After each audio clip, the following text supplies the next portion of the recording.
Kita sedang menuju pada dunia yang terus berubah, menuju kepada pertumbuhan yang modern. Dan modernisasi itu menjadi ciri khas apakah daerah itu maju atau tidak. Itu ciri khas. Jadi kalau pemimpin mau diuji apakah maju atau tidak, cek dulu prosesnya itu terjadi modernisasi atau tidak. Itu tandanya. Kalau tidak terjadi modernisasi, itu tidak akan pernah maju. Sehingga apa yang Bapak Ibu lihat hari ini menjadi momentum bertumbuhnya industri di Provinsi Nusa Tenggara Timur.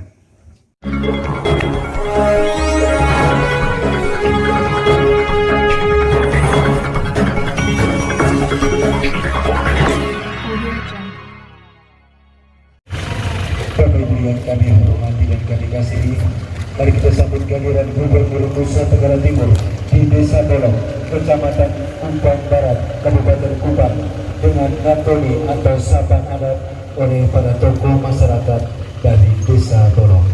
Kami silakan. Boblingin. Dati halanga tiali cemut odo. Tiap amang silaga mataka. Role. Idi tun daratun itu talapa silaga yelo. Mulai mamuning deng in namno ikoi tapa kita gua. Nabuang mo tapa kita di hukumanan elia. Tiada au teh taliman. Au dah sinuan lelong nilong o lelong nilong. Jadi ngelok o jadi ngelok. Ketino sila mata-mata tiada. Umaria uminhan dia lehide dunia. Mulai kan singin tan agak melihat tong bawang kulama. Molota amal mamang dia bapak kulena malehena. Saya baik ulang dari pertama dari bukan di kelena. Anak kita tak kela pertama tak kela. Bantai nol. Kunun bau lo limun kairo lain lumuk tanong babling maksudnya. Audah kita mentukaran pesa babling. Pengaluan tanda kasih atau kanton ikat khas Nusa Tenggara Timur kepada Gubernur Nusa Tenggara Timur bersama rombongan.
Baik, atas nama pemerintah Provinsi Nusa Tenggara Timur, saya menandatangani prasasti ini atas penyertaan Tuhan yang Maha Kuasa dan disaksikan oleh kita semua.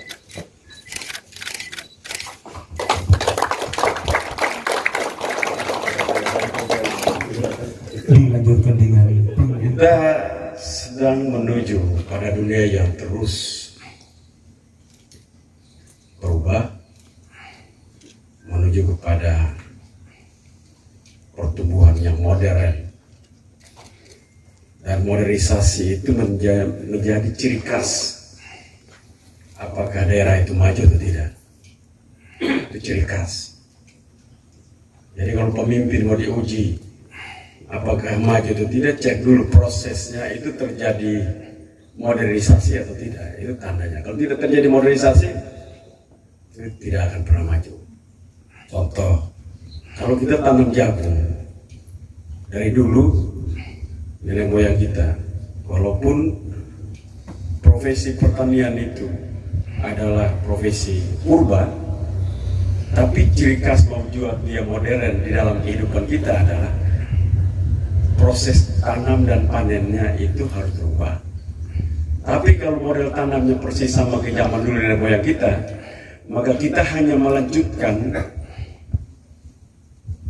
profesi purba itu dengan manusia modern tanpa ada perubahan apapun. Tanpa disadari kita sedang menjadi manusia yang berkarakter purba. Itu modelnya begitu.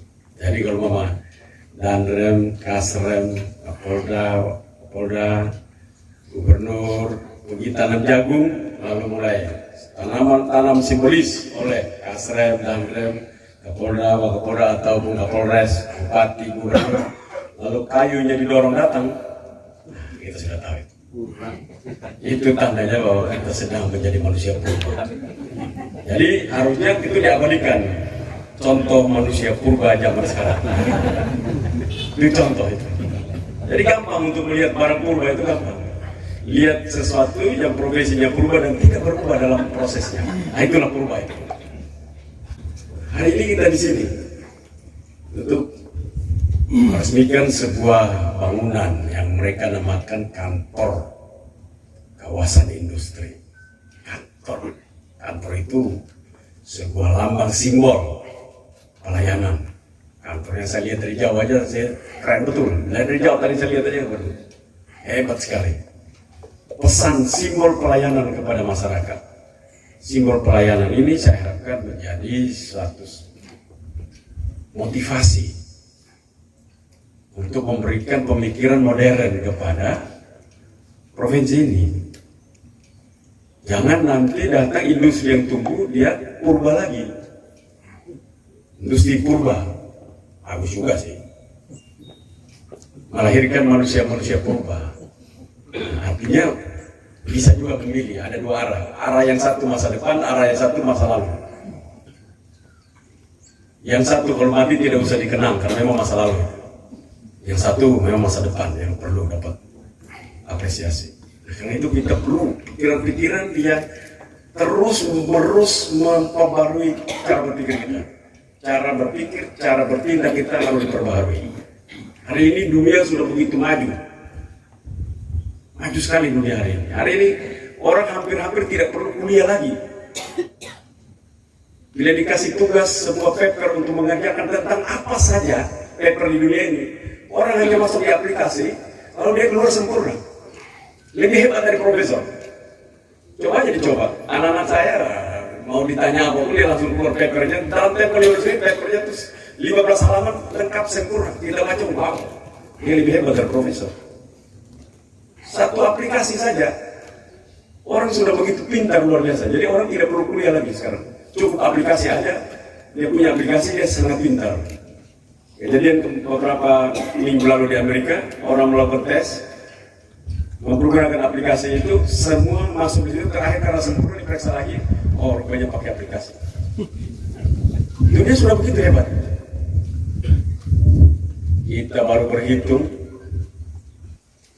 1 kali 1 kali 1 kali 2, orang sudah tinggal aplikasi, tek keluar, print sudah. Nah udah, kumpul.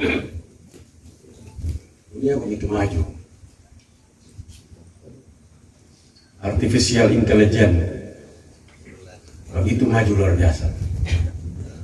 Kita baru mulai belajar untuk merubah tanam jagung pakai kayu menuju dorong, baru mulai di situ. Jadi kita terlambat sekitar 1000 tahun lamanya. Bayangkan itu. Sedikit-sedikit kurang-kurangnya kita terlambat dengan teman-teman di Jawa itu 400 tahun sekurang-kurangnya. Karena itu tidak mungkin, tidak ada pilihan bagi kita untuk kita mengejar itu. Cara mengejarnya itu merubah cara berpikir kita. Makanya kalau saya menyampaikan sebutan, banyak yang sakit hati.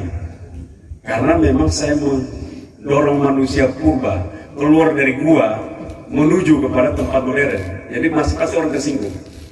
Saya sudah biasa dalam gua, masa dikasih keluar menuju tempat modern. Kan ciri khas orang tersinggung di dalam kebiasaan elit yang nyaman itu kalau didorong keluar dari gua mereka marah. Tanpa sadari kita berpakaian modern, nah, seperti Pak Dirut, kawasan industri Bolong ini pakai jas, begitu.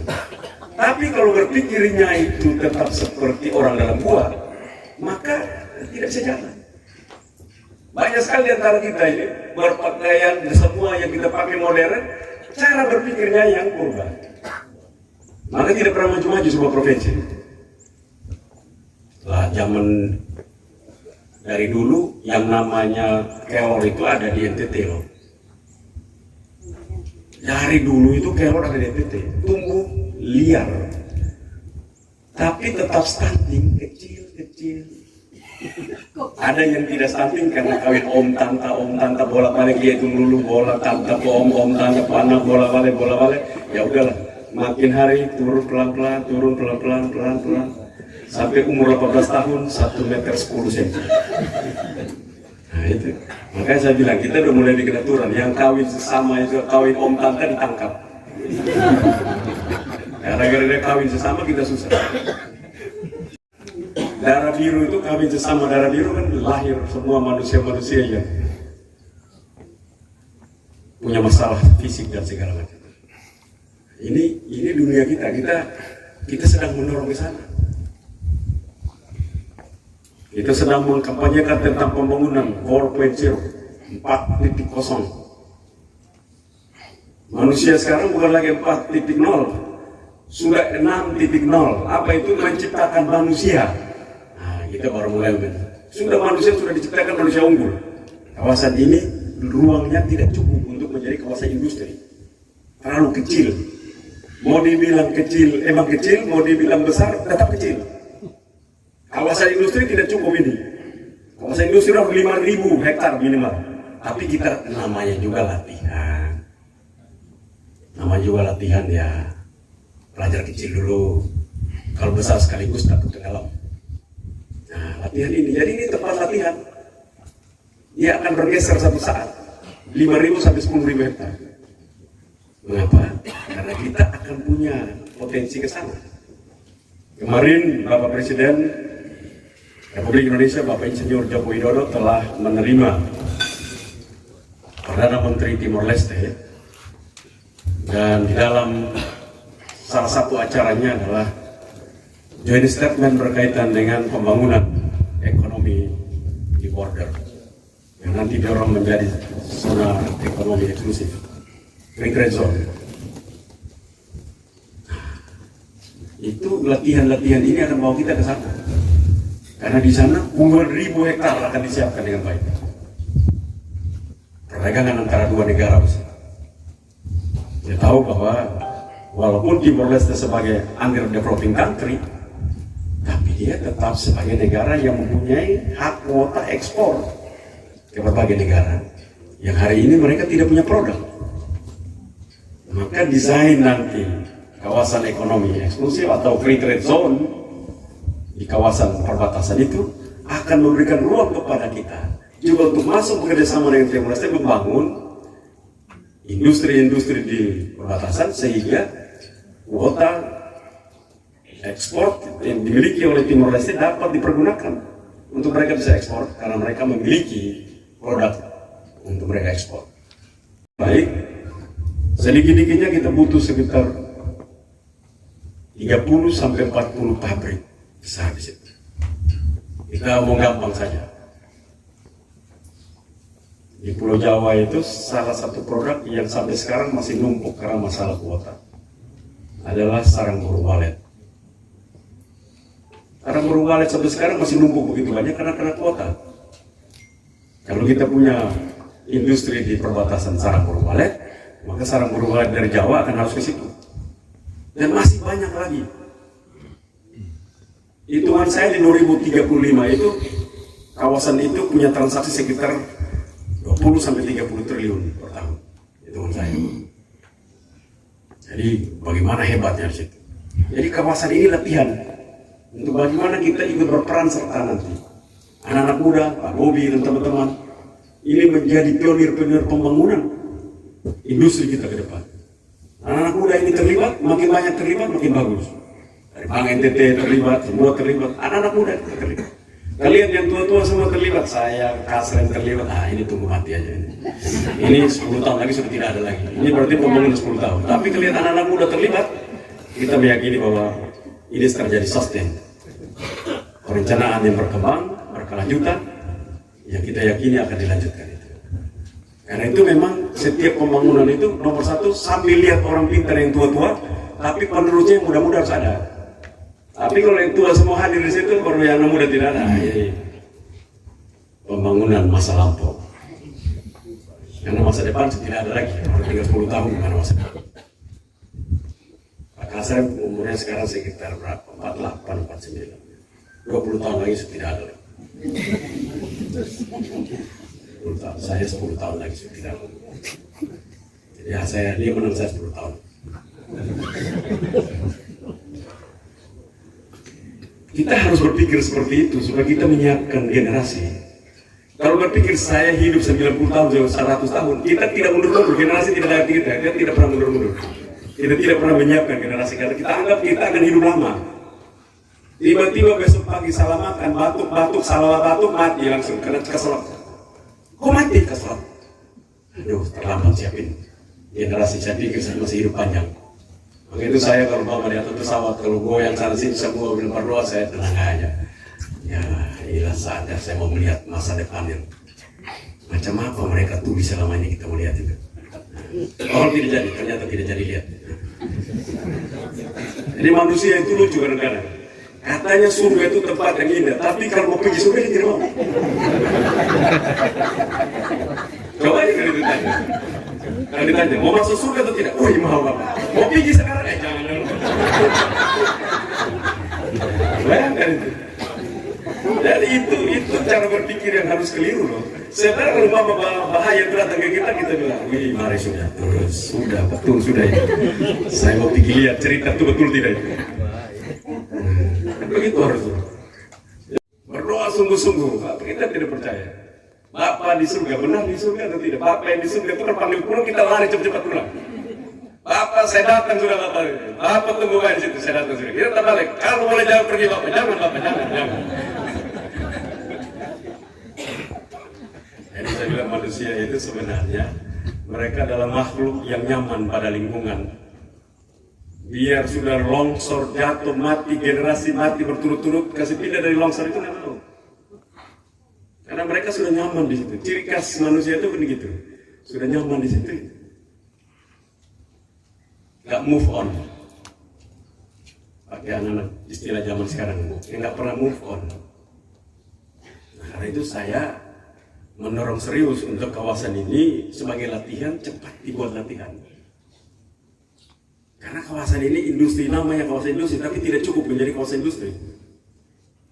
Dalam pemahaman saya, ya nggak tahu kalau pemahaman ternyata ada kalian yang terkeliru ya. Dalam pemahaman saya ini kawasan tidak cukup menjadi kawasan industri. Kalau latihan boleh, kalau latihan masih boleh. Jadi bangunan ini sebagai bangunan untuk melatih kita menjadi manusia industri.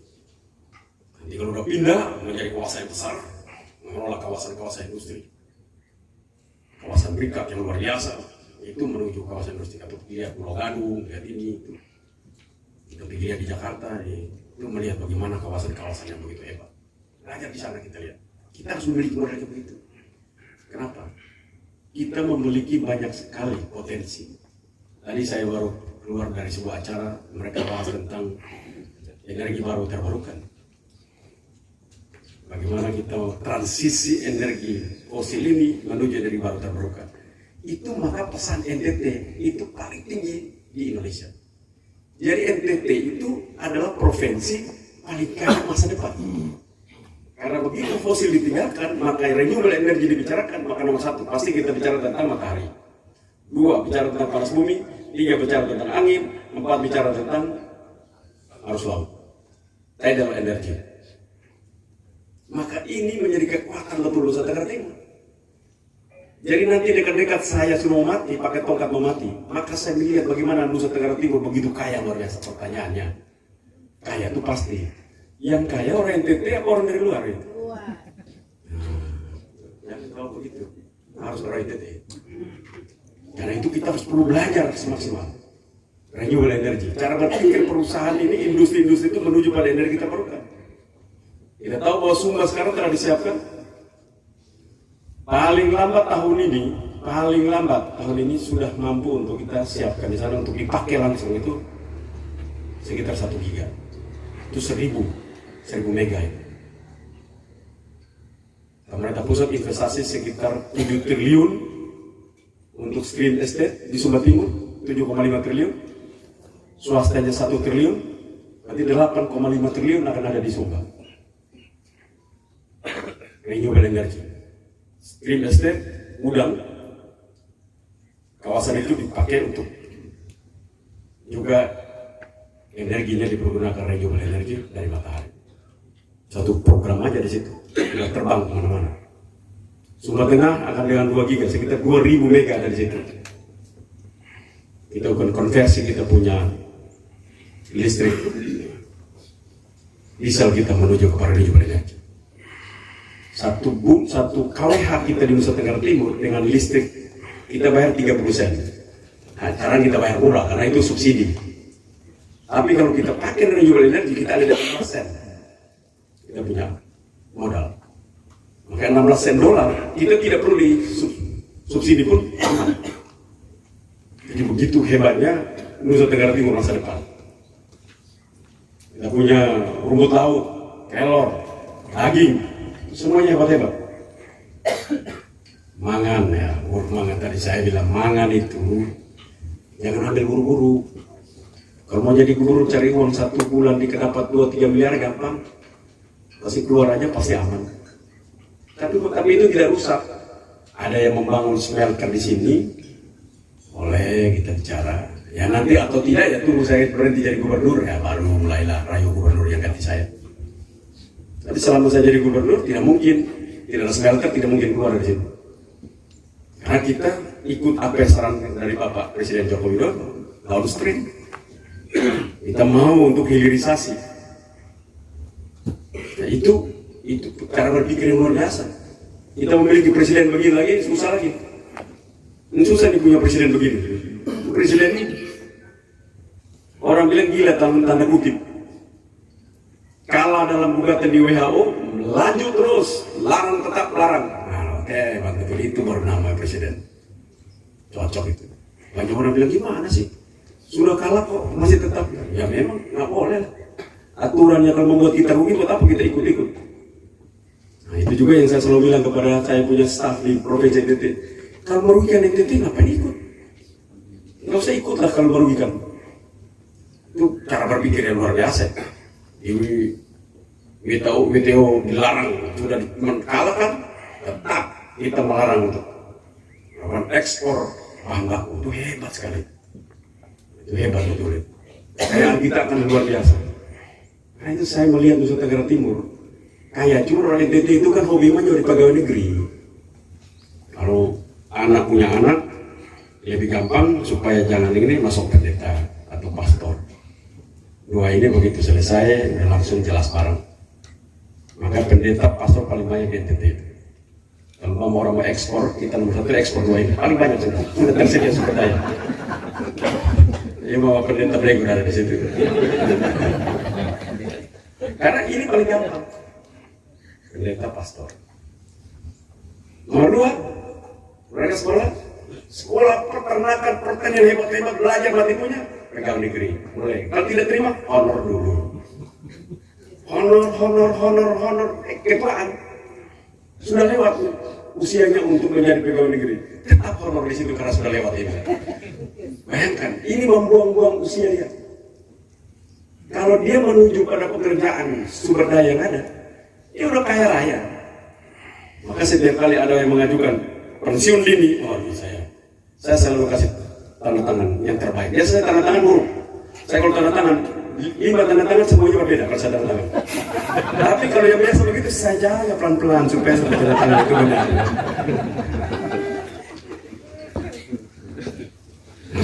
ini orang hebat, memilih keluar dari pegawai negeri sipil untuk membangun dengan pikiran-pikiran yang begitu luar biasa. Kita punya ponaan semua, coba dari gubernur bupati keluar data nomor 1 level gitu, bantu ponaan orang untuk jadi honor di situ, kurang ajar. Bukan bilang bantu ponaan itu bagaimana cara kerja siwit, kerja kelor, kerja sapi, kerja ayam, kerja telur ayam, kerja bukan dia honor. Rupanya kalau begitu nyampe kan dia belum udah hasil. Tapi kan ini kan statis, tidak akan pernah bertambah. Tidak berubah dari sekarang sampai selama-lamanya. Jadi lagu yang dinyanyikan di gereja itu mereka bawa dalam kehidupan sehari-hari. Dia juga tidak mau berubah. Nah ini tantangan kita. Jadi Pak Direktur dan Pak Komisaris semua, ini tantangan. Jadi Bapak jangan dirikan gedung begini, harus undang seluruh pengusaha muda datang di kawasan ini untuk bicara. Harus mampu pergi di Jakarta untuk bicara dengan industri-industri Jakarta. Jangan duduk di sini tunggu mereka datang. Bapak bukan tempat yang menarik untuk orang datang lihat Bapak. Dari segala aspek, dari bentuk fisik orang juga tidak tertarik. Nah, mungkin visi ada. Tempat ini orang juga suka, tidak suka juga sampai bisa datang tempat ini. Tapi kalau Bapak bisa kreat itu, datang bicara. Banyak teman-teman kita di sana. Yang mereka ambil bahan baku dari Nusa Tenggara Timur, kita petakan dengan benar, lalu kita mau baik-baik, dia tidak mau, kita tutup. Apa? Vanili, nanti kita beli sendiri, tidak lagi kita kasih keluar. Pelan-pelan kita akan mulai konsolidasi seluruh kekayaan kita pelan-pelan. Ini akan membuat kita hebat luar biasa. Jangan bergerak di kantor ini begitu nyaman sampai tidak mau keluar dari kantor ini. Ya lambang pelayanan saja, tapi tidak boleh terlalu lama nyaman di kantor ini. Jadi zaman sekarang ini kalau orang nyaman di kantor tidak akan pernah maju. Makanya itu dunia sekarang kantornya itu mulai kecil-kecil. Kalau di kota-kota maju, satu perusahaan punya 5 perusahaan punya 1 sekretaris. Jadi 1 sekretaris ini dengan nomor yang sama dia melayani 5 perusahaan. Sekarang udah begitu levelnya. Tidak, 1 direktur punya 8 sekretaris. 1 untuk urus administrasi, yang lain untuk mengatur bagaimana Bapak mau kemana-mana. Nggak salah juga, gue juga biasa begitu, jadi gue juga salah. Tapi yang penting dia harus efektif, efisien, dan produktif. Yang sekretaris banyak tidak produktif, nah, jadi sial ini namanya. Ini tantangan terbesar. Jadi jangan pendekatan di Nusa Tenggara Timur itu jangan business as usual. Jangan, kalau nggak kita mati di sini. Hidup terlalu lama di sini, kalau kita ikut-ikut terus kita mati. Karena NTT terlalu banyak manusia yang berpikir purba. Jadi kalau mau datang di sini bicara berpikir mereka, kita akan mati. Di kampus, di mana, di semua tempat kita harus merubah cara berpikir mereka. Contoh kita lihat, kita ini sarjana pertaniannya lebih banyak daripada jagung yang bertumbuh di NTT. Coba kalau tanya, salah-salah yang berkumpul dalam satu komunitas 5 tamat sarjana pertanian, pasti. Kerja apa sekarang? Ojek. Tamat sarjana pertanian, tukang ojek. Nah, tukang ojek nggak salah. Yang salah sekolahnya, yang salah. Hanya mau jadi tukang ojek, kenapa harus sekolah pertanian? Cukup sekolah bagaimana bawa motor yang bagus, cross naik turun, jadi orang tidak jatuh mati. Ini kita punya kelemahan kita di sana. Sarjana peternakan, ternaknya tidak ada. Jadi saya selalu ganggu. Kita tidak sedang melatih anak-anak menjadi sarjana peternakan. Kita sedang budidaya sarjana. Budidaya. Jadi kalau Bapak besok mau potong aja, karena banyak itu. Budidayanya banyak. Jadi saya bilang ke kampus-kampus, di sini banyak sekali budidaya sarjana. Karena memang dia keluar pun dia tidak bisa bikin apa-apa. Nah, ilmu pengetahuan itu nomor 1. Paling penting adalah dia harus berguna bagi diri, ilmu itu. Yang kedua berguna bagi orang lain. Hanya disampai di kepala untuk bisa omong, nah, orang ini belum sempurna dalam ilmu pengetahuan. Dia harus berguna.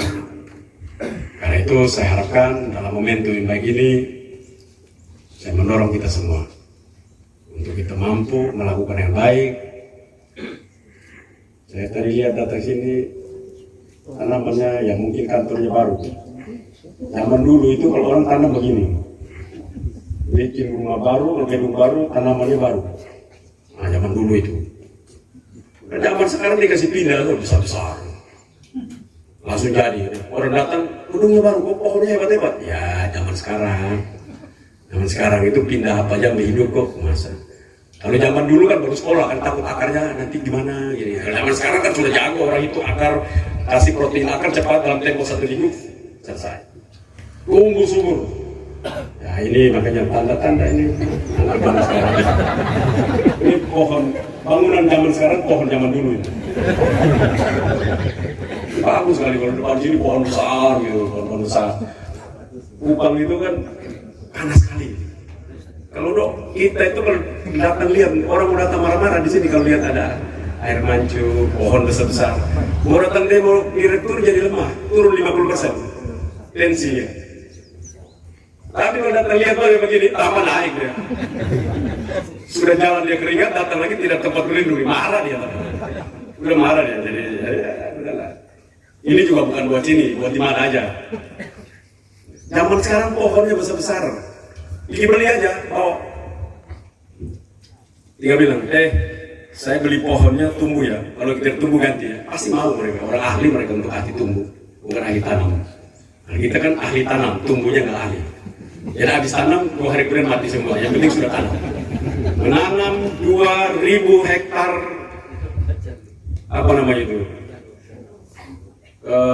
hutan bakau. Bakaunya tanam. Kok nggak tumbuh ya? Ordernya tanam bapak. Bukan order tumbuh. Order tumbuh lain lagi barang itu. Oh iya betul, order tanam.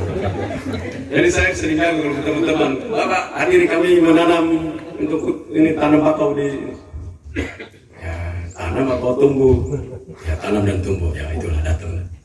Kalau hanya tanam saja mati kita. Dan itu yang selalu kita buat. Bersama pada hari ini dalam acara peresmian gedung kantor kawasan industri Bolok. Sedikit kilas balik, kawasan industri Bolok ini sebenarnya sudah berada sejak tahun 1997. Namun jujur, sampai saat ini pun belum banyak yang mengetahuinya. Ini adalah tantangan bagi kami, para pengurus kawasan industri Bolok. Kami berusaha dengan apa adanya, membuat satu strategi baru, yaitu bukan saja pemerintah yang mengembangkan daerah ini, tetapi pemerintah, masyarakat, dan teman-teman pelaku bisnis. Sehingga apa yang Bapak Ibu lihat hari ini menjadi momentum bertumbuhnya industri di Provinsi Nusa Tenggara Timur. Saya juga berterima kasih khusus kepada teman-teman pelaku bisnis yang sampai saat ini sudah ada di dalam kawasan industri Bolok. Teman-teman dari PLN, ada dari Dwi Sejati Beton. Bahkan hari ini kami akan menyaksikan penandatanganan kontrak kerja baru dengan 2 perusahaan. Yang pertama adalah Gulf Mangan. Walaupun Gulf Mangan ini sudah berada lebih dari 5 tahun di daerah ini, tapi pada satu titik Gulf Mangan akhirnya tidak beraktivitas lagi. Dengan manajemen yang baru, kami berharap bahwa segera diadakan kegiatan sehingga bisa membawa dampak kepada masyarakat di sekitar Bolok dan juga kepada masyarakat NTT seluruhnya.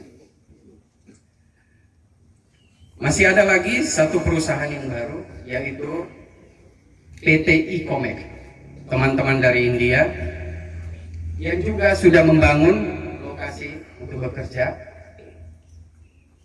Hari ini saya mengajak Bapak Ibu sekalian sebagai saksi dalam langkah awal kegiatan tim kerja kita ini.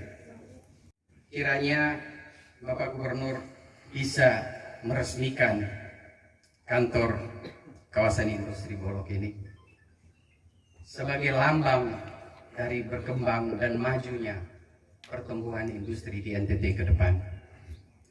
Mungkin apa yang kami lakukan dalam 5 tahun ini belum bisa menjadi satu gambaran pertumbuhan yang sangat besar.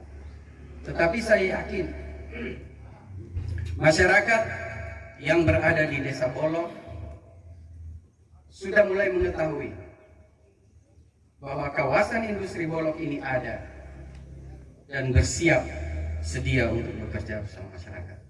Semua masyarakat, perangkat daerah, pelaku bisnis, marilah bersama-sama kami untuk membangun daerah ini. Kami bersedia untuk bekerja keras, kami bersedia untuk bekerja cerdas demi kemajuan. Demikian kata-kata singkat saya ini. Semoga kami semua diberkati. Baik, atas nama pemerintah Provinsi Nusa Tenggara Timur,